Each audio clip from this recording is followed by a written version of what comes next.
अब सुदामा जी को सुशीला भेज रही है, पर सुदामा कहते हैं कि रिक्त पाणिर न गच्छेत राजा नाम देवताम गुरु।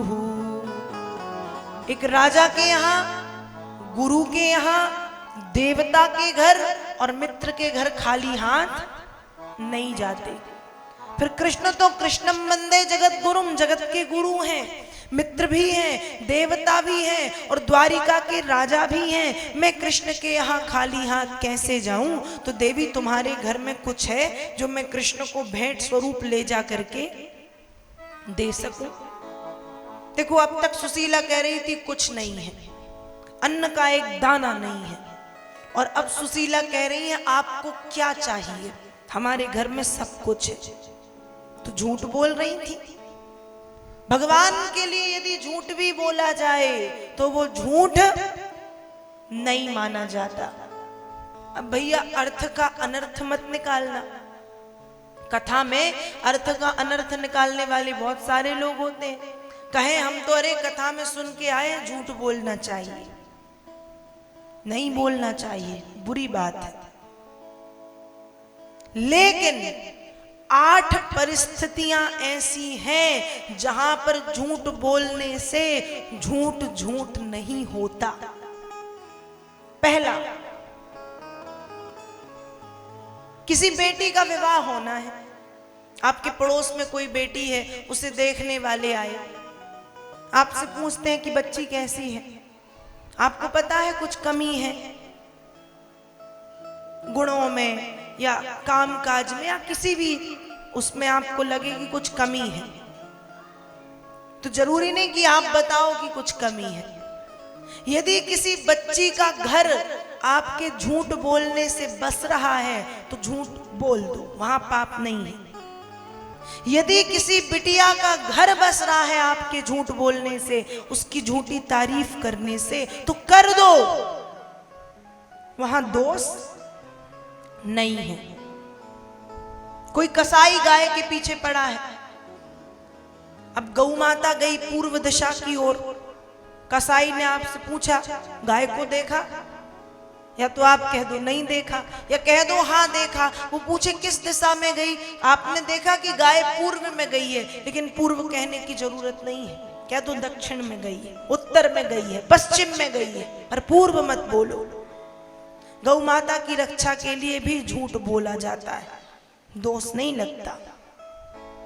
धर्म की रक्षा के लिए भी झूठ बोला जा सकता है, और भगवत कार्य के लिए भी झूठ बोला जा सकता है। ऐसे 4 स्थान बताए गए हैं जहां झूठ बोलना नहीं होता, लेकिन वो सारे कार्य कुछ अच्छे हैं। ऐसा नहीं है कि पैसे चाहिए तो माता पिता से झूठ बोल दो, पैसे चाहिए जुए खेलने के लिए और कह दो कि पैसे चाहिए दान देने के लिए, ऐसा झूठ नहीं बोलना। पैसे चाहिए शराब पीने और कह दो पैसे चाहिए कन्या भोजन कराने के लिए, ऐसा झूठ नहीं बोलना। तो सुशीला ने कहा कि हाँ हाँ सब कुछ है, तो झूठ बोला? बिल्कुल नहीं बोला। सुशीला तुरंत अपनी सखियों के यहाँ गई और सखियों के यहाँ से एक एक मुट्ठी चावल मांग करके लाई। धन्य है सुशीला की सखियां जिन्होंने कृष्ण के नाम पर एक एक मुट्ठी चावल दे दिए। 4 मुट्ठी चावलों की प्राप्ति सुशीला को हुई। अब बात आई ये चावल रखें किसमें? तो सुशीला ने अपनी ही साड़ी को फाड़ा और पल्ले को 4-5 बार लपेटा, लपेट के 4 मुट्ठी चावल रखे, पोटरी बनाई, बना करके सुदामा जी के हाथों में दी और दे करके कहा कि ये कृष्ण को दे देना, और आपको देने में शर्म लगे तो कहना ये मैं नहीं लाया हूं, तुम्हारी भाभी ने भेजे। क्योंकि सुशीला जानती है मेरे पति गरीब जरूर हैं लेकिन बुद्धि के, विवेक के, भगवान नाम के गरीब नहीं है। इसलिए कहती यदि आपको संकोच लगे ये छोटी सी भेंट देने में तो कह देना भाभी ने भेजे हैं, और ऐसा कहकर के 4 मुट्ठी तंदुल पोटरी बना करके सुदामा जी के हाथों में दी। अब वे 4 मुट्ठी चावलों की पोटरी अपने हाथ के नीचे सुदामा जी ने दबा करके रखी।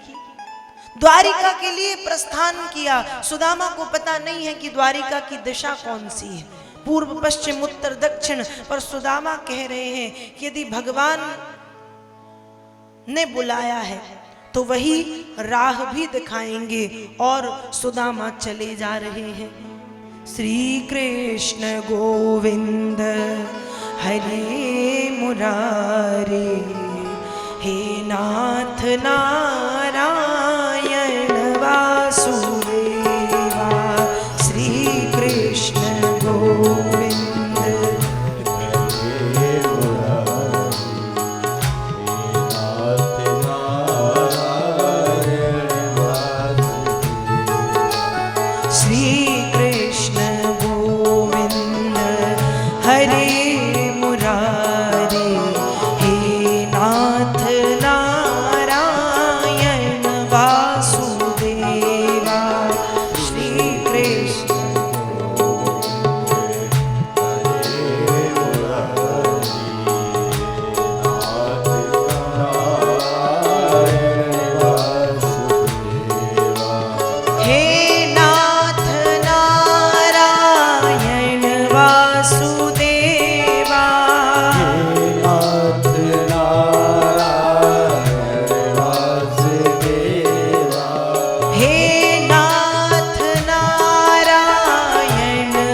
गोविंद कहते हुए द्वारिका के लिए प्रस्थान किया।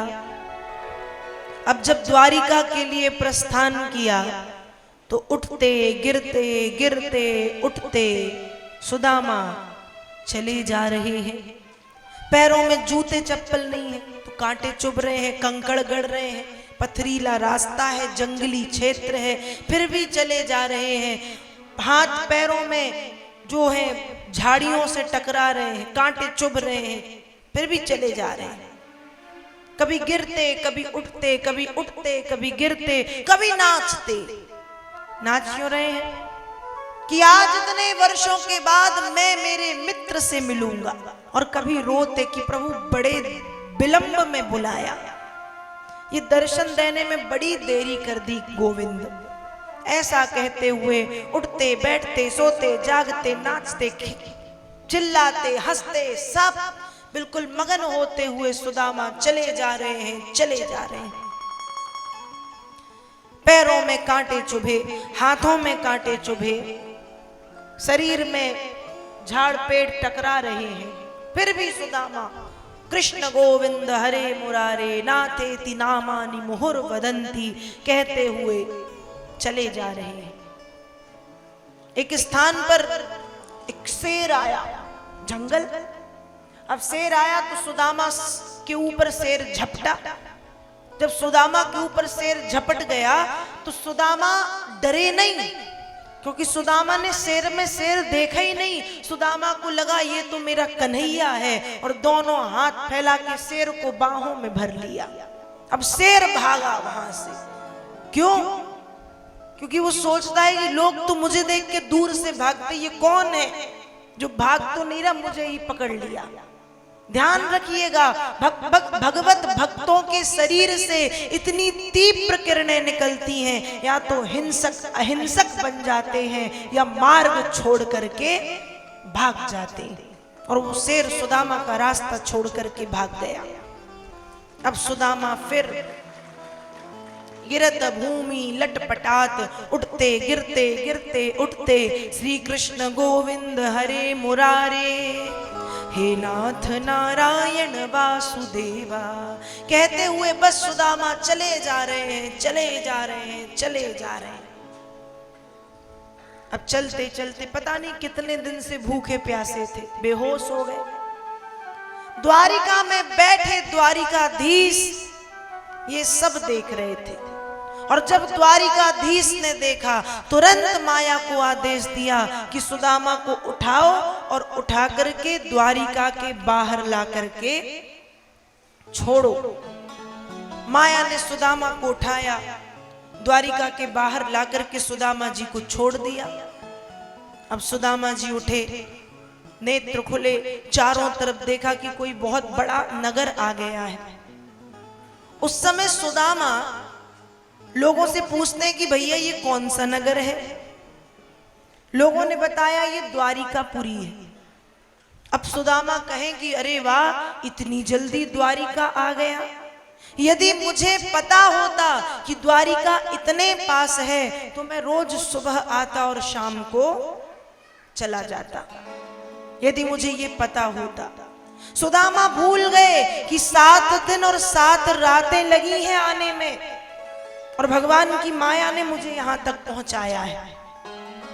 अब सुदामा कुछ लोगों से मिले और पूछते हैं कि भैया क्या मेरे मित्र कृष्ण यहीं रहते हैं।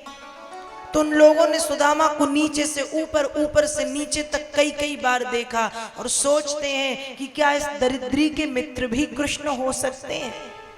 नहीं नहीं, ये तो पागल है। लोगों ने कहा चलो जाओ, यहां कोई कृष्ण वृष्ण नहीं रहते, और सुदामा को भगा दिया।